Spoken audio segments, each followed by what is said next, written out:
Okay, so where was we?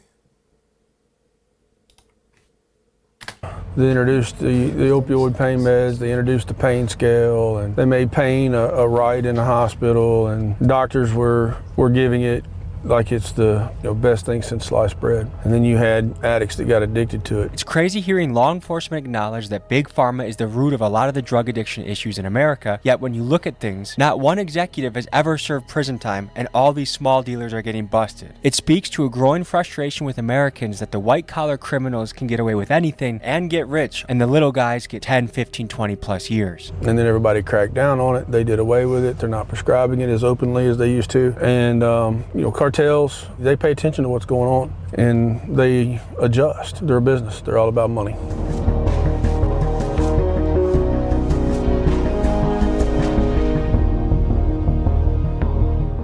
So right now we're traveling in a convoy. Oh yeah. Around how many men would you guess are going to be on this operation? Oh geez, 30.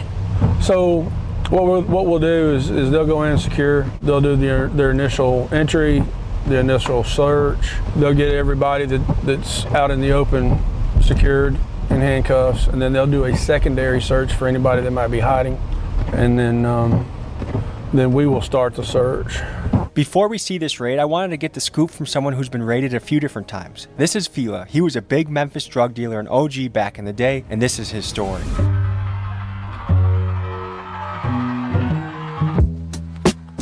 I had this trap house over on Macklemore, and every night it was a f***ing party there, 7 days a week. It was coke, it was crack, it was seed, man, plenty of money, everything. I loved it. So one night I was inside my bedroom, and I know the music up front be loud and everybody be partying, but I was f***ing tired. I just had to get some rest. And I woke up in the middle of the night and it was f***ing quiet, and I'm like, so I get up and I walk out. My front door, the raw end door was wide open. Next thing I know, when I turn my back, bam, the cops. So they take me to the door, and I look out on the porch, and everybody that was in my house was handcuffed and laying face down on the ground. Hey, sorry for interrupting. Isn't that annoying? What if I told you there was a way to get rid of ads like this?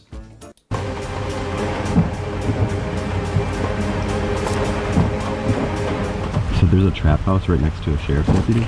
So that's probably why they're not selling as much out of that house and going to other places. Okay, so they're at the front door, they're preparing to go. Holy. So they're not doing a no-knock raid, I take it? No, those are illegal now. Probably for good reason, right? Oh yeah. They're breaching the door, they're kicking the door in.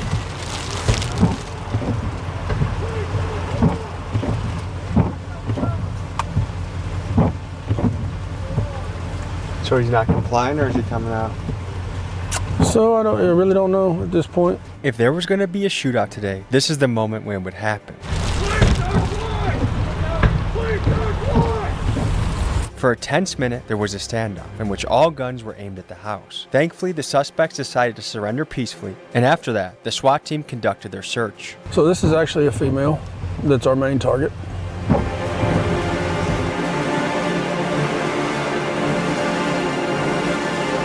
Damn, can you imagine raining out, you're woken up at 6:20 a.m. in your underwear and you're taken to jail, and that, how many years is a guy like this facing most likely? Like, so it depends on the amount and their criminal history. Sale of fentanyl is a Class B felony. They should get the maximum amount of time that it carries. Fentanyl is like playing Russian roulette. You don't know if you gonna hit this shit and you gonna die or not.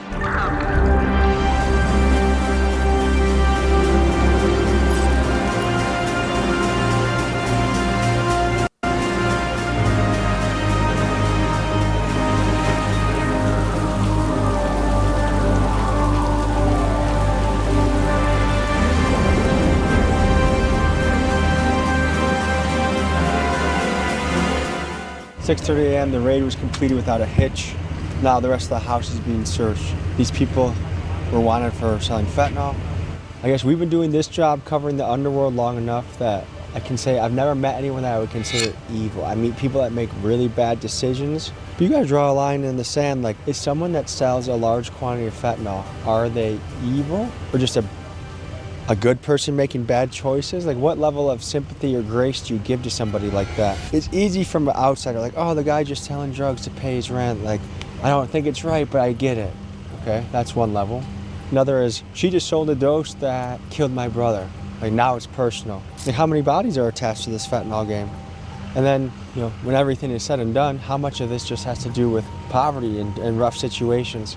We were at a Texas prison recently, and not one of those guys came from an upper middle class home with 2 parents in the household. Like, show of hands, who would say they grew up in poverty?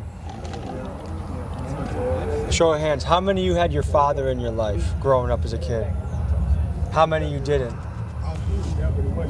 Certainly the job of a drug dealer has been popularized, has been glamorized in hip hop and rap. Like, the hustler is the guy that people look up to in a community. And is that because rap made it cool, or because, depending on what area you're from, that might be the one guy with some sort of resources? I don't know.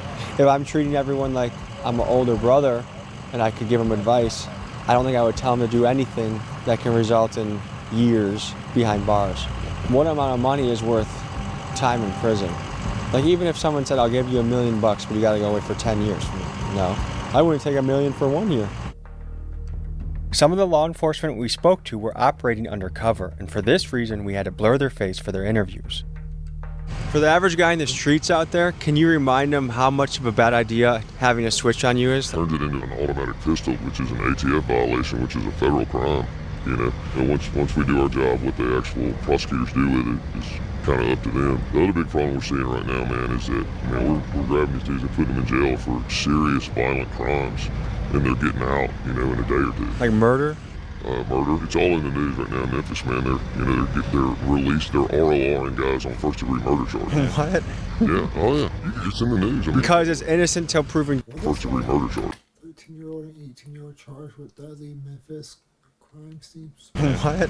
Yeah, oh yeah. It's in the news. I mean, because it's innocent till proven guilty, or like, what's the rationale for that? Their rationale, I think, is that they're like, well, you know, you're innocent until proven guilty.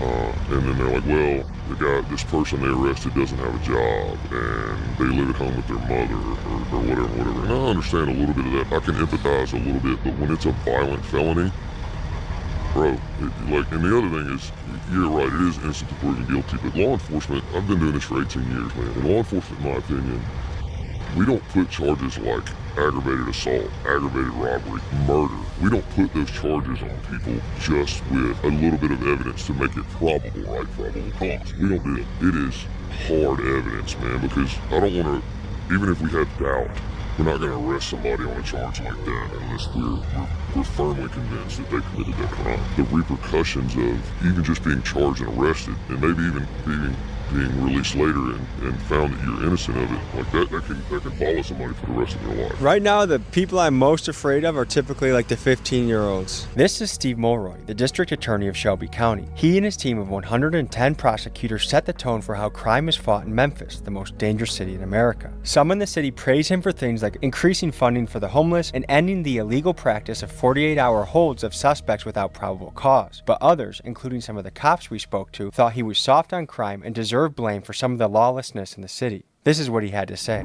Let's dive more into the juveniles, because what I've noticed in traveling the country and being in some of the craziest areas is it's the younger kids, 13, 14, 15-year-old kids that you sometimes have to be the most afraid of. How do you curb them, but also not just give them a free pass to get out tomorrow and do it again? There are 2 particular types of crimes here in Shelby County that we're really concerned about with under 18 crime.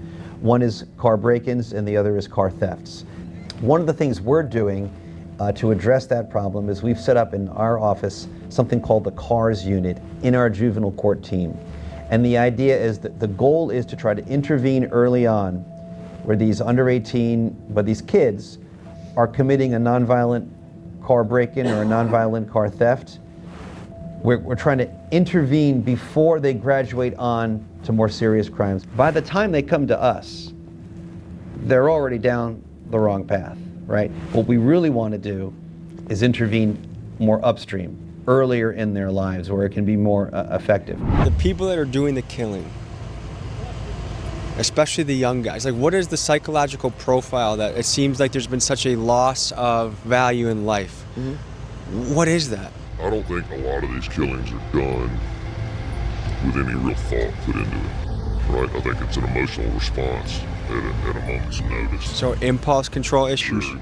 Very much impulse control. I mean, that's why you're seeing most of these young people that, you know, in their teens that are committing a lot of these crimes. It's impulse control. For whatever reason, I don't think they understand the ramifications and the depth of what they're doing. Do you think the killer celebrated?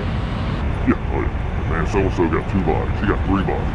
You know, whatever. You know, that's how they look at it. It just continues, man. So for someone that says, like, wow, man, people are in tough situations, poverty. Bullshit. You're making excuses, man, because you can say it's because they come from, you know, an environment that doesn't give them chances. That's bullshit, man. I don't want to hear that. It's still the United States of America, man. If you make the decision to make your life better, you can make your life better. What's going through your head right now? I'm just glad everybody's safe. We're safe, the bad guys are safe, nobody got hurt, so that's a good day. And then, of course, we found what we were looking for, so that's an even better day. Were there any weapons found? No weapons, surprisingly. How often do you find a switch when it comes to a fentanyl bust? Switches are all over. The external switches, now they've got internal switches too, which are harder to you have to break the gun down to find it. Over the course of your career, how many raids, busts do you think you've gone on? Oh, Jesus. Well over 1,000. I've been in law enforcement 26 years, full-time dope and gangs for 21 years. I do anywhere from 1 to 6 a week. So that's a lot of math this early in the morning. Does it feel like you have a wild job? It used to. It's kind of become the norm for me now. I mean, I still love it. It's still exciting. And it's still a community service.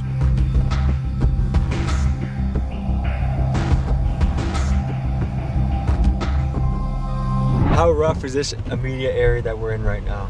If it wasn't raining, we'd have heard 10 gunshots. So rain almost helped the operation? Rain helped keep us safe, absolutely. There wasn't any lookouts, there wasn't anybody out.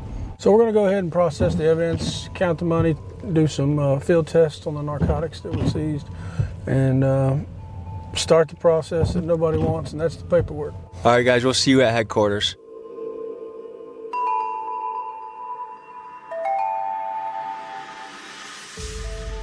You've been doing this for 26 years. How have the last handful of years been different, or what have you noticed about these last handful of years? So, back when interdiction first became a thing, back in the, I'd say the 90s, it was pretty much trunk loads. You know, they throw it in the trunk and they take it wherever. So when you stop that car and you pop that trunk, or you look in that bag in the back seat, it was full of drugs. You know, nowadays, cartels have evolved. They hire people specifically to try to find ways to hide the drugs. Now, do Memphis gangs come in contact with the cartels? Sure, yeah, absolutely. Do you think the Vice Lords, the Crips, the GDs, that they are doing in some way business with cartels? Sure, absolutely. Everybody is, if you think about it. I mean, even the end user is indirectly doing business with the cartel. How has the game changed in the last couple of years? Oh, it's constantly evolving. I mean, every day you wake up, it's something new. It's a different way of hiding, it's a different way of selling, it's a different terminology, it's a different drug. As we were sitting in Johnny's office, the interrogation of the suspects was happening in the room next door, so I peeked around the corner to see if I could hear how it was going. I tried to imagine how the suspects were feeling, knowing that if found guilty, they faced years of their life in prison behind bars. Is there any misconception about your line of work that you'd like to educate the public on? There's a difference in opinion, which is what makes America America. Everybody has their own opinions. Some people think, oh, the war on drugs, we're never going to win, and we should leave these people alone, let them do what they do, and they're not bothering anybody but themselves. Some people think they ought to be locked up and the key thrown away for the rest of their life. Personally, I'm somewhere in the middle there. I think if we can help somebody and we can rehabilitate them. There are some people out there that probably need to be locked up and the key thrown away. And that's those evil people that I've stared in the face over the years. How long can these interrogations go for? Oh, I've had them go 30 seconds to 4 hours. When people are in the interrogation room, what percentage of them talk and give up information? So the majority will talk and will give up some amount of information, and that doesn't mean that they cooperate. This year alone, we've seized over a ton of narcotics since January 1. What percentage of that is non-weed tonnage? Oh, the majority of it's weed. Do you ever feel like when you bust a house for weed, or you're like, come on, it's weed? Yes and no. The majority of that came off the interdiction unit, off the interstate. It was coming out of California or Colorado, places like that, coming across. Oklahoma. Oklahoma's a big one now.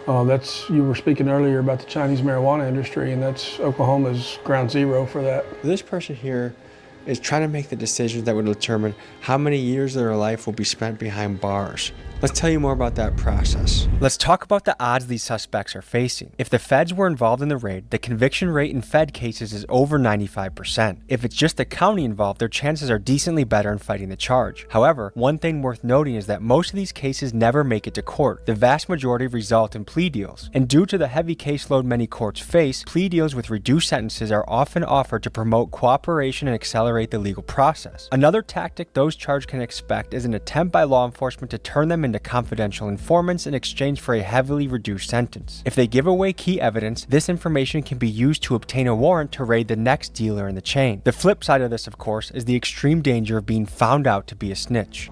All right, we're going to walk over here. We're going to start going through all the evidence that we recovered from the house. We'll do some field tests. We've got to count the money and go through everything. What is the true economic opportunity of doing this? Someone running a dope house, what type of money are they making monthly? Roughly, I'm guessing $15,000. And due to civil forfeiture laws, is that money now your squad's? So to speak. There's a whole lot of paperwork and a whole lot of hearings that go along with that. We can't just take your money. We can't just say, oh, it's drug money, let's take it. Civil forfeiture is the highly controversial practice in which law enforcement can seize the property of someone suspected of a crime. But the thing is, the suspect doesn't even need to be officially charged with the crime for the property to be taken. The most commonly seized assets include cars, cash, guns, and in some cases even the house of the suspect. Once approved by the courts, the police are then allowed to keep or sell these assets, and many agencies, including Johnny's, fund themselves through this method. And to give perspective of how much this happens, the federal government has pocketed nearly $69 billion through civil forfeiture in the last 20 years. Proponents of this practice maintain that this is a way to keep criminal organizations from getting too powerful by hampering their resources, while opponents of civil forfeiture think this is essentially allowing law enforcement to commit legalized theft and is therefore a major violation of civil rights. Here's my lawyer's take on the So the cops stealing from us, even though we already paying our taxes? subject. One, the police can come in and take things that they don't know where they came from. Are they fruits of crime? Were they bought with illicit proceeds, or are they merely someone's actual stuff and cash? And there's been terrible instances where, imagine, the kid is selling marijuana out of his bedroom, small amounts, but the government will come after the parents and go after their car or even their house in some circumstances and say, well, it was used in maintaining a drug place, and so we're going to seize that asset. We see this a lot with people who don't trust banks.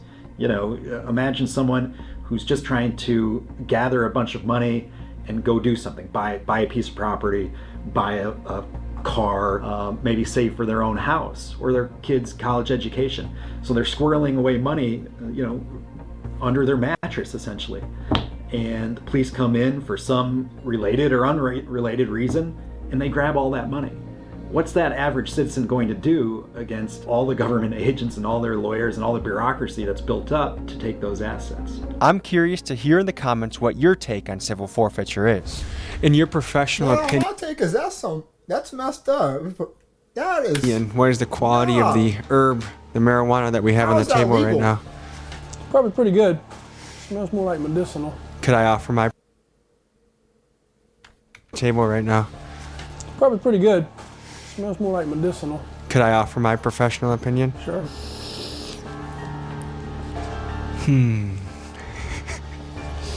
Did you ask them what the strain of this might be? Yeah, they didn't know. Is not any of that purple Urkel? RBG is so controlled. Would a raid have been organized just for this amount of weed? No.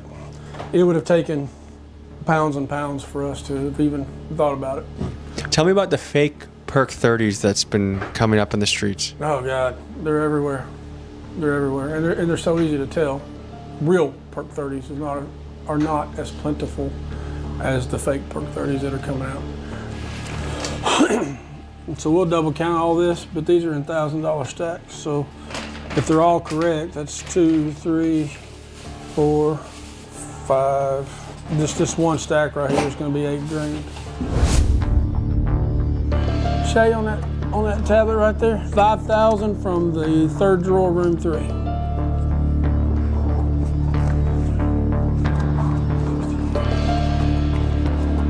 So there's another 1,300 from the bedroom drawer. Red tote in the closet, $8 grand. $1,000 bundles, 8 $1,000 bundles. What's your guess over there, guys? 18,000. I'm gonna go with 16.7. 18,121. I wanted a taste of what undercover work was like, so Johnny took us to an area with sketchy motels that was known for being a crime hotspot. Driving around in Johnny's car that looked like the Fedmobile, we would soon find out that the locals were not happy to see us. So when you're navigating the hotspot, what are you thinking? What's going through your head? Well, I mean, you're looking for what's out of the ordinary. So you have this crew walking over here. Something looks like it's happening. Something's going on. So she leaned in the window. She disappeared. Either he could have sold to her and she's going up to use, or he's buying and she went up to get the product. Is this a circumstance where the ant leads to the queen? Yeah, I mean, you take it as far as you can. Our goal is to move up. So we get the user with, 1/10 of a gram or 1/4 gram or 1/2 gram. We flip them to their dealer. We get them, we flip them to their supplier, to their mid-level supplier. So it's a game of dominoes in a way. It is. See, that's occupied. There's a guy in the driver's seat backed in right there. He's not going into the hotel. He's been approached at least by one street person. She could have bought from him a while ago.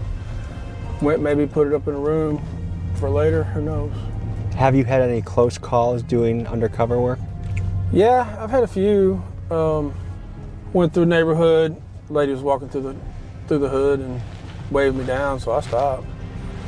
And she tried to sell me some crack. 2 different ways. 2 different kinds Both of crack. types I of guess crack, you could huh? say. Yeah. Damn, you must have looked like a good customer. And that turned into me trying to arrest her. That turned into her fighting, and then that turned into her pimp coming out and fighting with her against me. So I was 2-on-1 for about 6 or 7 minutes. This was the days before tasers. Uh-oh, the guy that was... Yeah, I'm watching him. And the guy behind us was their dealer, right? Potentially. Potentially. That's cool. He's filming the car. But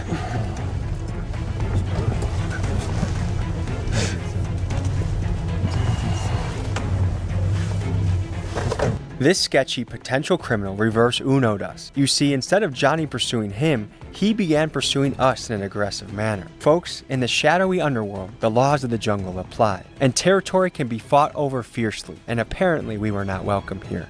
Oh, he's heating up. oh, he'll be fine. He's trying to get up on the director of drug task force car. Yeah. Let's see if he follows me in here. If he does, yeah, I didn't think he was. You gonna call the boys on him? No, I was fixing to stop him. Is he still sitting there? Oh yeah, he's moving on now. Yeah, I was a little concerned about getting boxed in. That's why. That's the kind of stuff right there. I mean, that's in every neighborhood. Like you come into a neighborhood, you're not known in that neighborhood. You're not welcome in that neighborhood. They're going to be coming up on you. They're going to stop you. They're going to want to know what you're doing there, and that's the part of the undercover risk.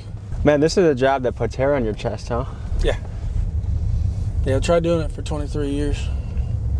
Absolute pleasure. Yep. Thank you, man. Pleasure. Thank you. Folks, stay in school. Don't do drugs, except for the ones that he can't find. We'll see you guys next week. Peace.